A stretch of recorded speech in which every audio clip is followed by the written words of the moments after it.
Hey, it's the Graveyard Girls. So, what case have you got for me today? Mine. Have you ever heard of Hinterkaifeck?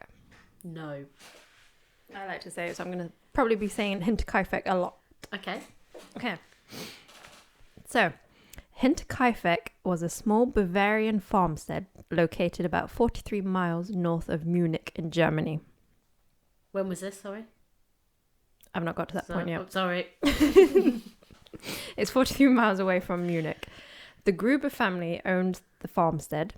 Andreas lived there with his wife, Kazila, their widowed daughter, Victoria, and her children, Kazila, the youngest, and Josef, and also their maid, Maria Baumgarter. Okay.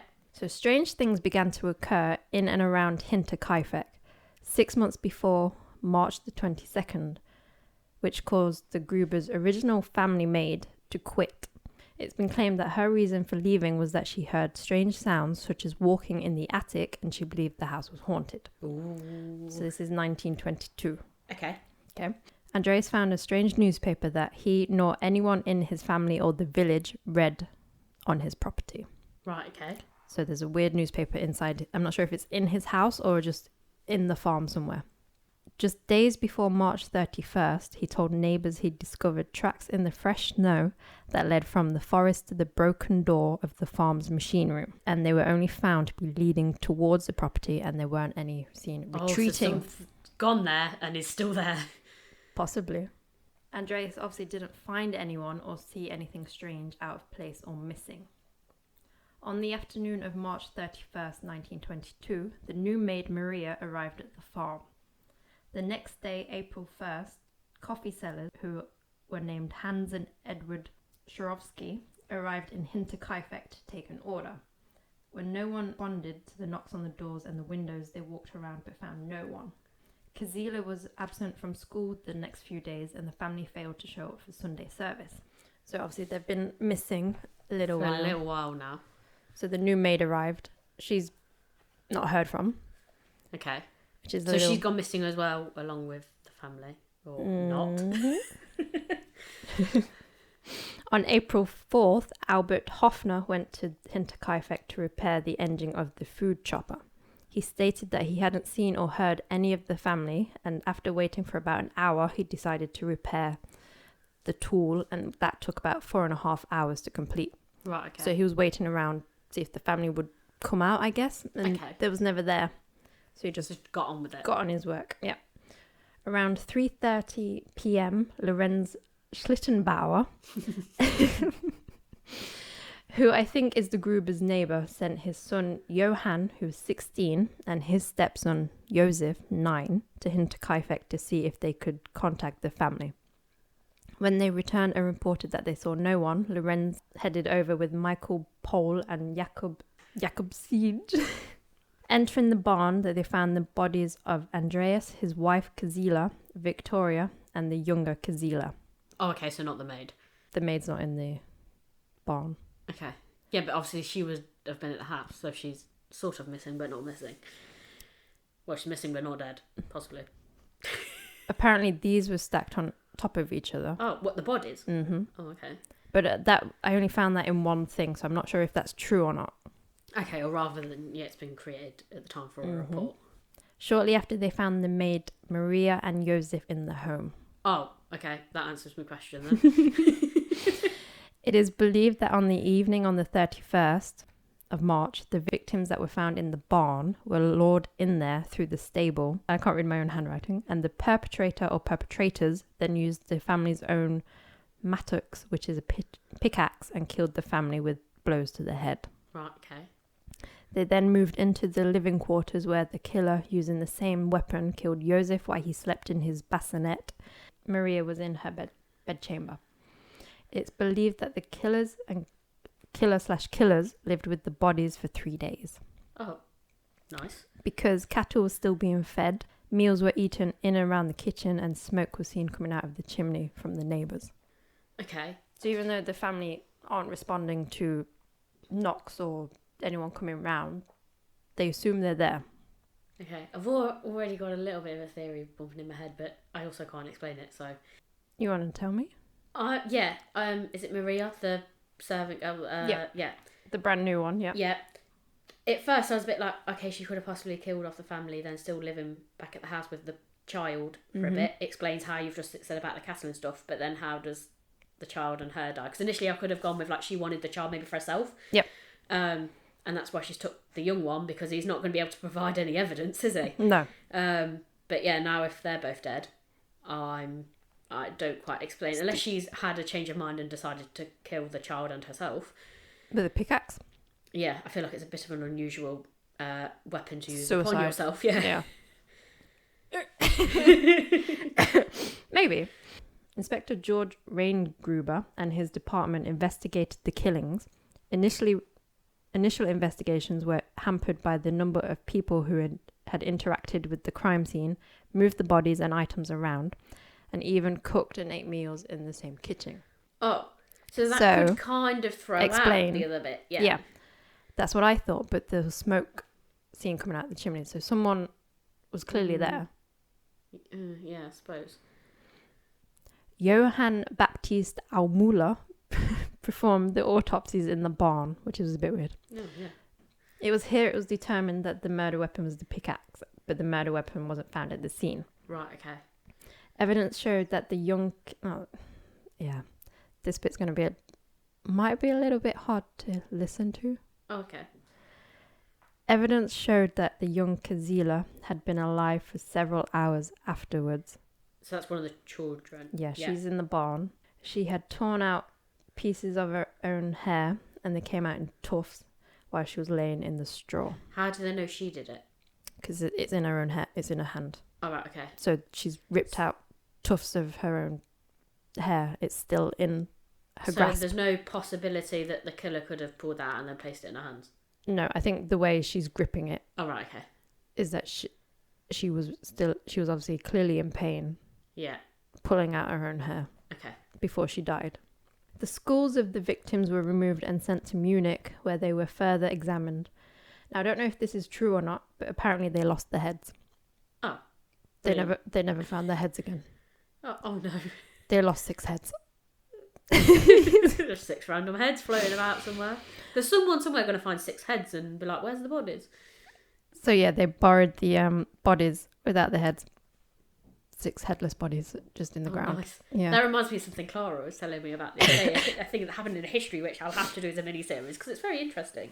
Okay. And that's about heads and bodies getting separated. Very interesting. Yeah, they end up not together. It's part of a parade thing that was done at the time in which a head is removed from the body. I think I know what you're on about. And the head is used for one thing, but obviously they've still got the bodies to get rid of. But yeah, I don't want to spoil that now, so I'll delve into that on a later case. Okay, it's interesting. But that's it's just reminded me of that. So what made me think of, yeah. The police first suspected that robbery was the motive for the murders, but after a large amount of money was found in the house, they abandoned that theory. So with no clear motive obtained from the crime scene, the police began to formulate a list of suspects. Despite repeated arrests, no murder or murders have ever been found, and the case was closed in 1955. Right, okay. So 33 years after it happened. Bloody hell. So there's 2 suspects that I don't think either of them did it, but I think they should be worth noting. Yes. So obviously Victoria was a widow. Yeah. She moved back in with her family. Her husband was Carl Gabriel. Yeah. Carl had reportedly been killed in action in Arras, France by a shell attack in December 1914. Okay, so in the First World War. Yeah. However, his body was never recovered. Okay, which is quite common for the time. Mm-hmm. After the murders, people began to speculate on whether he had indeed died in the war. Victoria had given birth to Joseph in 1920. Oh, so that's 2 years after the war's ended, but 4 years after 6 years after he died? He died in 1914. Yeah. Joseph was rumoured to be the son of Victoria and Andreas, her own father. Oh. Mm. Who apparently had an incestuous relationship that was documented in court and known in the village. Now, I don't know if it was a consensual relationship or if Andreas was raping her and the town convicted them both of incest. Right, okay. Or again, could it just be town speculation? Yeah, I think it's a small town. I don't know how big it is. Okay. But yeah, I hope that's not true. Yeah, so do I. It's a bit weird. But if not, I suppose where have the children come from? If the husband's dead and it's not a dad. I'm not sure how old Kazila is. I think she's 8 or 9. But right, okay. Obviously, Josef is clearly not Carl's. Yeah. So is it an illegitimate child? Yeah. After the Second World War, war captives from Strobenhausen, in the Strobenhausen region, were released from Soviet captivity, claimed they had been sent home by a German-speaking Soviet officer who claimed to be the murderer of the Hinterkaifeck. Oh. Many theorize that this Soviet is Carl Gabriel because those who claim to have seen him after his death testified that he wanted to go to Russia. That's the only thing. That's the only link that there is. I don't get why he'd go back and kill the whole family, though. No. You escaped. Well, you got away from your wife. It appears you didn't want to be with her if you faked death. Or did he fake his death? It's more, he might have got lost in action. Because I feel like there's a lot of people that would have happened to, and they're just presumed dead. Or, also, yeah, he's got brain damage. Oh, true. Remembers, gets his memory back, goes to see that she's got a child. Clearly not his. Also a possibility. I hadn't considered that. I didn't think about that. Yeah.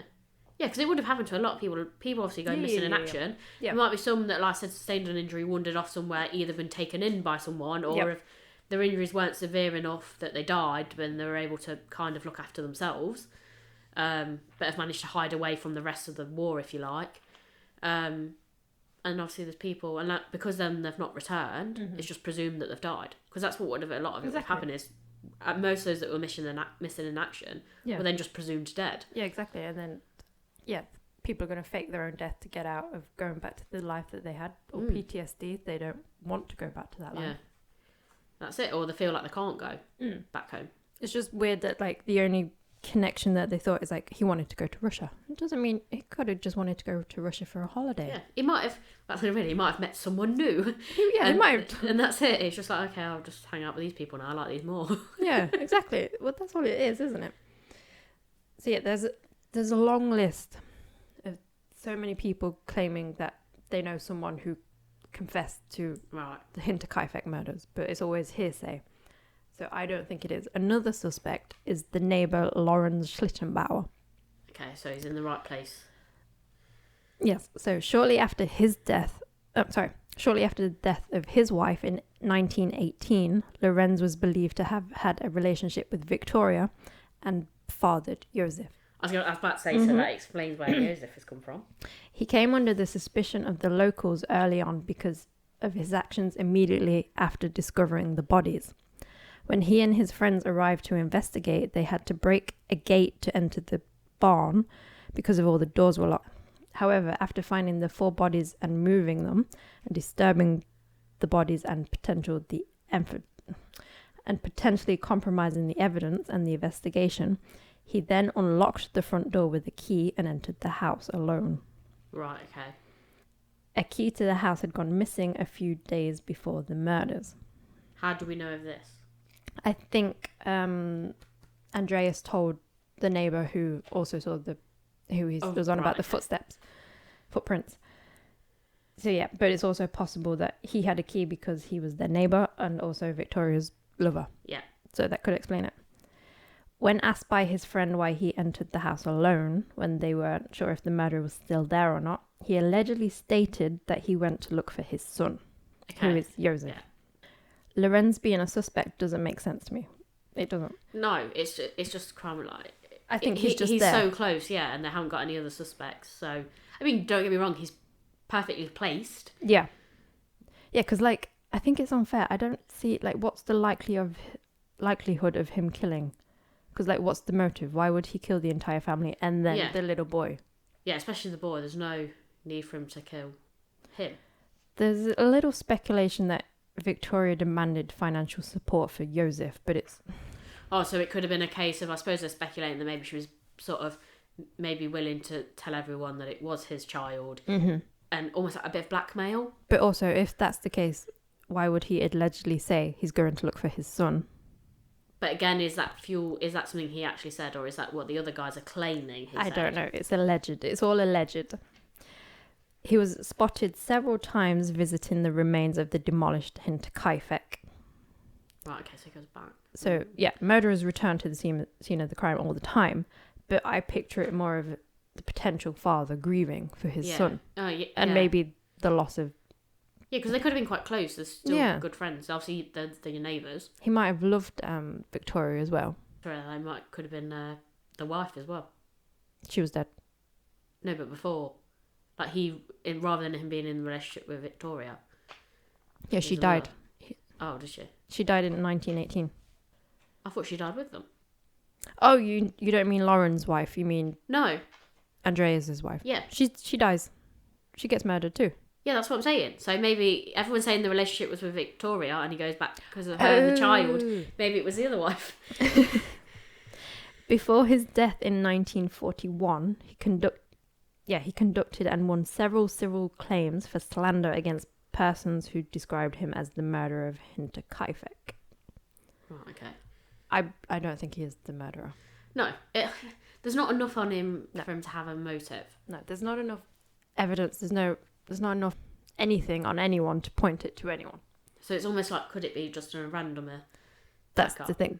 There's another theory that, they had hired hands, that they did it. But then again, why would they kill them? Yeah, because they're going to immediately come under suspicion if they're the only ones around. Mm-hmm. I believe they were investigated. Nothing suspicious popped up. Yeah, there's a few suspects, but nothing... I wonder if there would have been stronger suspects if the evidence hadn't been tampered with. Mm-hmm. And also how... It'd be interesting as well who decided to move stuff with the evidence. Because obviously going back to the second suspect, if he was the one that suggested everyone move stuff, that could have been so it was more difficult for it to be tampered with. That's why that's why I'm confused about if the bodies were stacked on top of each other or not. Yeah, I don't get that. Because... Without sounding weird, because there was 4 of them in the barn, Four right? of them, yeah.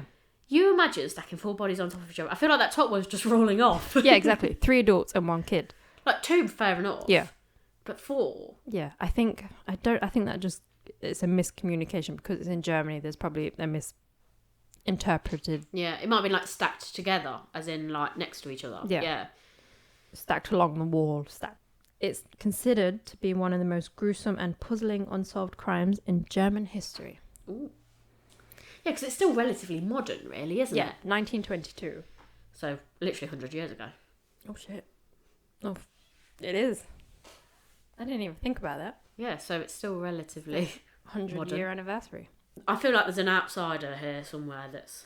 It's definitely an outsider. I don't know how reliable the sources are of saying, like, they saw... smoke coming out the chimney and because cattle people would have were fed. Easily mistaken it, couldn't they? Cattle were fed. They also had a dog that was also tied up. The dog seemed fine. Yeah, 'cause what was it, a few days or weeks? Yeah, 4 days. Yeah, so something like that could survive for long enough. And if it's where it's already is near food and water, then it's going to survive this. It's not like it's going to die of starvation. It's also a little bit... I know we get snow at random times. Andreas said something about snow tracks a few days before. Yeah, also, obviously a wintry... But if they've got people working, surely there would have been multiple tracks. This is where... And surely him walking over to that area would have disturbed the tracks. Yeah, before I looked at all the suspects, I just assumed it was a small holding and the family took care of it. They didn't hire outside help. Outside help. So, I don't know. That's why interesting. It's unsolved to this day. But yeah, no, I definitely feel like there's an outsider in there somewhere. But then it also just seemed quite personal. You know, if stuff had been taken, you could go, it's an outsider. They've like killed them, then taken what they wanted and left. But then also they'd have to know, like they'd have had to sort of staked it out for a while to work out how they could do it. So again, that would point to someone that would know, which then brings it back to being a bit more personal. Also, it's very shitty for your very, very, very first day at the job to be murdered. Yeah, just a little bit. So you've also, I suppose, if you really want to throw it in there, who was the actual intended target? Yeah, exactly. I don't think it could be Maria escaping a stalker. He finds where she is, murders the entire family. Yeah, because, like I said, if they came back. It's just weird as well how some of the family are killed in the barn and some in the house. Yeah. So does that mean they were killed separately? Or... Yeah, they believe that they were each individually lured there. And the police did do experiments to see if you could hear the people yelling in the barn from the house. You couldn't. Okay. You couldn't. But I also believe the barn was attached to the house as well. I'm thinking... Because obviously there's 4 of them in the barn. Why would those 4... Like, obviously I know the youngest one would have been back at the house because he's basically still a baby. And it would explain why Maria's there. She's taking care of him. But I find it quite hard that all 4 of them were all in the barn at the same time doing the same thing. Like, I imagine when you're working on a farm, you've all got your own jobs. You have to do different bits. So for them to all to be together to conveniently murder them at the same time. Also... I think it also happened in the evening/night. Right, okay. But also, how many killers have we got? Because exactly. I feel like... Once you start murdering one, why are the others not attacking you? Unless you've... And also, even if you tied them up and captured them, how, as a lone person, do you capture 4 people? That's why I think they think it was maybe one individual. They lured them in one by one.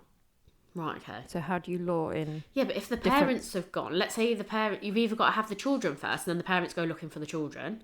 But then, like I say, you've got the thing of... I suppose the girl you've already said died over a number of hours. Mm-hmm.